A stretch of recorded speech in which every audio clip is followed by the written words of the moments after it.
दिनै उदालगुरि जिल्ला उसु एसोसिएशन आरो सेरेका फाउन्डेसन सेनियर सेकेन्डारि स्कुलनि खौसेयै खुंफुंनाय इन्टार डिस्ट्रिक्ट उसु सान्दा कापनि बादायलायनायखौ सानसेनि हाबाफारिजों सेरेका फाउन्डेसन सेनियर सेकेन्डारि स्कुलनि रौता केम्पासआव खुंनाय जायो। बे हाबाफारियाव बेखेवगिरि आलासि महरै बाहागो लायो उदालगुरिनि एसपि पुष्किन जैन बिथाङा। हाबाफारियाव बाहागो लानानै एसपि बिथाङा बुंथियोदि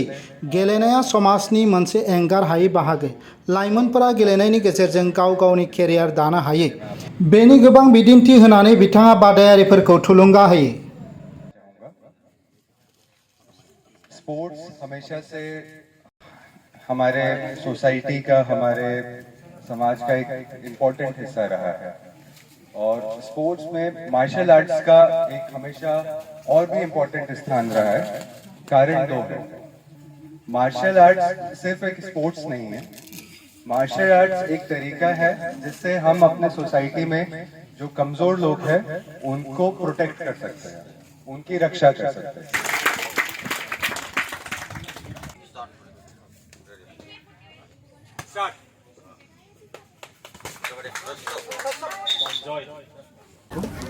देखिए, स्पोर्ट्स हमेशा से एक ह्यूमन सोसाइटी का इम्पोर्टेंट हिस्सा रहा है, क्योंकि स्पोर्ट्स से ना सिर्फ आपका एक फिज़िकली आप फिट बनते हैं, बल्कि आपका एक कैरेक्टर डेवलपमेंट में एक बहुत बड़ा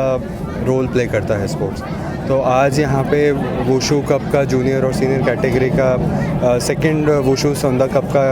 ओपनिंग सेरेमनी था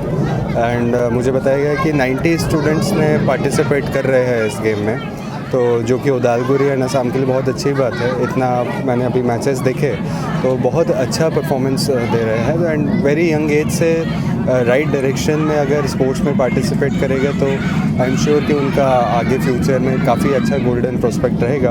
एंड आई एम होपफुल कि ऐसे ही बहुत सारे मार्शल आर्ट्स या किस अलग अलग डिफरेंट पहले के स्पोर्ट्स के टूर्नामेंट्स होते रहेंगे, तो उससे ना सिर्फ हमारे स्टूडेंट्स का डेवलपमेंट होगा बट एरिया के डेवलपमेंट के लिए भी एक बहुत बड़ा इम्पोर्टेंस रहेगा। बिकॉज स्पोर्ट्स से आपकी एनर्जी को एक राइट डायरेक्शन या राइट चैनल मिलता है। तो एक क्रिएटिव डायरेक्शन में अगर आप यंग एज से ही कोई लड़का या लड़की पार्टिसिपेट करेगा तो वो that is a win win situation for everyone. Career के बारे में क्या? करियर के लिए देखिए, वुशु एंड स्पोर्ट्स का के लिए जो इकोसिस्टम जो असम में है वो काफ़ी डेवलप्ड इकोसिस्टम है। यहाँ से रेगुलरली हमारे जो स्पोर्ट्स पर्सन्स रहे हैं उन लोगों का नेशनल गेम्स एंड आर्मी में एंड स्टेट पुलिस में पार्टिसिपेशन रहा है। आज भी असम पुलिस में भी काफ़ी ऐसे हमारे जवान हैं जो कि जिनका बैकग्राउंड स्पोर्ट्स बैकग्राउंड है। जैसे हमारे इंटरनेशनल ओलंपियंस में बात की जाए तो हिमा दास और लवलीना बुरागो जो हमारे मेडलिस्ट्स हैं वो लोग भी असम पुलिस में डीएसपी रैंक्स पे है। तो ये एक मोटिवेशन की तरह एक्ट करता है यंग स्पोर्ट्स पर्सन्स के लिए कि स्पोर्ट्स, देखिए एक स्पोर्ट्स पर्सन का लाइफ साइकिल बहुत लिमिटेड रहता है। स्पोर्ट्स में आप 30s के एज तक रिटायरमेंट हो जाते हैं, लेकिन उसके बाद भी वो लोगों के लिए एक रिस्पेक्टेबल जॉब अपॉर्चुनिटीज़ मिल सके, तो उसके लिए असम गवर्नमेंट काफ़ी काम कर रही है। तो उसमें अगर ये एक एनकरेजमेंट रहेगा हमारे स्पोर्ट्स पर्सन्स के लिए कि इवन इफ़ अगर आप स्पोर्ट्स में आप कंट्री को या असम को रिप्रेजेंट करेंगे तो असम गवर्नमेंट या असम का जो सोसाइटी है वो आपका टेक केयर करेगा। तो आई एम श्योर कि ये ऐसे प्रोग्राम्स और स्कीम्स के थ्रू हमारे स्पोर्ट्स पर्सन्स भी मोटिवेटेड रहेंगे और वो असम का नाम रोशन करेंगे। थैंक यू सर। सेथि खेबनि उदालगुरि जिल्ला उसु सान्दा कापनि मासिगिरि धीरेन बर' बिथाङा समाजाव लाइमोनफोरखौ सोलोंथाइजों लोगोसे देहायारि बिथिंखौबो नोजोर बोनानै बेबायदि बादायलायनाय हाबाफारिखौ लानाय जादों होननानै खौरांगिरिफोरनि सिगाङाव फोरमायथियो। दिनै सानसेनि हाबाफारिजों दिनै जोबहैगोन। दा बे मोनसे गोनां खोथाया जाबाय मा, उदालगुरि उसु डिस्ट्रिक्ट एसोसिएशनआ मोनसे पार्मानेन्ट एफिलिएटेड बे उसु एसोसिएशन अफ इन्डिया। बिनि उनाव सेरेगा फाउन्डेसन सिनियर हायार सेकेन्डारि स्कुलजोंबो एफिलिएटेड जानानै दिनै फार्स्ट माने साब जुनियर, जुनियर आरो सिनियरफोरनि खेला मोनसे बानजायबाय थानाय जादों। खेलाया जाबाय थादों, जोबोद गोजोननाय। बेवहाय दिनै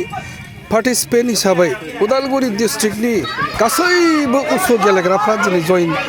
जइन जानानै खेलाखौ गेलेगासिनो दं। बिराद गोजोनथावना आरो माने गोब्राब दिनै बिथांमोना कम्पिट खालामदों। दा बाथ्राया जाबाय मा दिनैनि थारिखआव गासैबो स्पर्ट्सआ आसामाव आरो दिनै बिटिआरआव बिराद मोनसे गोजौ थाखोआव दावबोगासिनो दङ आरो स्पेसियेलि जोङो नायदों जे उसु गेमा दिनै चाइनाफोरनि मोनसे मार्शेल आर्ट्स इन्डियायाव बियो सिन्स 1990निफ्राय बिराद पपुलार जाबोदों बेनिफ्राय आसामाव दिनै बियो फैनानै आसामावबो मोनसे बिराद पपुलार जादों आरो स्पेसियेलि बर'लेण्डआव ओरैबायदि गोख्रों गेलेग्राफोर दिनै ओंखारदों बिथांमोननि जिथुनाखि स्किल गेलेनायनि जिथुनाखि बिराद माने पारफरमेन्स बिथांमोना गेलेनानै दिनै नेसनेल इन्टारनेसनेल बेबायदि लेभेलाव दिनै बिथांमोना गेलेनो हाबाय गेलेहैबाय आरो दिनै मेडेल बिथांमोना आरजिनो हादों गेलेनायजों दिनै गावनि मोनसे उसुफोरबायदि गेम गेलेनायनि उनाव गावखौ मोनसे कनफिडेन्ट फैयो जिउआव सेल्फ डिफेन्स खैफोदनिफ्राय बारग'नायनि बे मोनसे बेजों लोगोसे दिनै मोनसे डिसिप्लिन लाइफ ट्रेड जानाय लोगो लोगोनो गेलेनाय फोथाराव दिनैनि थारिखआव बे आसामावबो मोनसे बिराद माने गोगोम मोनसे स्कप जानानै फैबाय खेला गेलेग्राफ्रा दिनै भारतनि सिङाव आसामनि सिङाव आरो दिनै बर'लेण्डनि सिङाव खेला गेलेनायनि गेजेरजों दिनै साख्रि बाख्रि गावनि न'खरनि रांखावरि रांखान्थि आरो गावनि न'खर दानायनि मोनसे दिनै बिथा खालामनानै लानो हादों बेनि थाखायनो दिनै जों गासैबो बेखौ इन्टारेस्ट होदों दिनै बियो मोनसे बेबायदि रोखोमै जोंनि गेलेग्राफ्रा जुदि गेलेबाय थायोबा गोजौ थाखोआव थांगोन आरो जोंहा बेखौ आन्दाज खालामदों जोंनि स्पेसियेलि बर'लेण्डआव ओरैबायदि गेलेग्राफोर दङ स्पेसियेलि बे इन्डिजिनियास मानसिफोरनि गेलेनायफ्रा बिसोरनि फिजिकफ्रा दिनै गासैबो रोखोमनि गेलेनायाव बिथांमोना गोजौ थाखोआव थांदों आरो दिनै बिथांमोना नाम खालामनानै दिनै भारतखौ आसामखौ आरो दिनै बर'लेण्डखौ नाम खालामबाय थानो हादों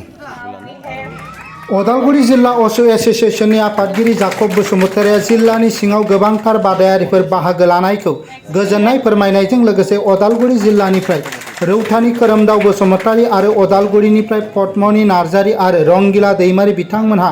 37थि नेशनेल गेम्सआव गेलेनो थाखाय सायख'जाबाय होननानै फोरमायथियो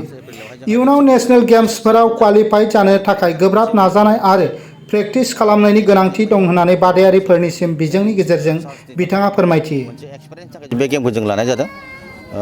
फार्स्ट उदालगुरि डिस्ट्रिक्ट सान्दा काप हिसाबै बेनिखायनो बेवहाय जोंनि गोबांथार जिल्लानिफ्राय फैदों 8थासो क्लाबनिफ्राय दायो गासै प्लेयारा जोंहा 150सो पार्टिसिपेन्ट दङ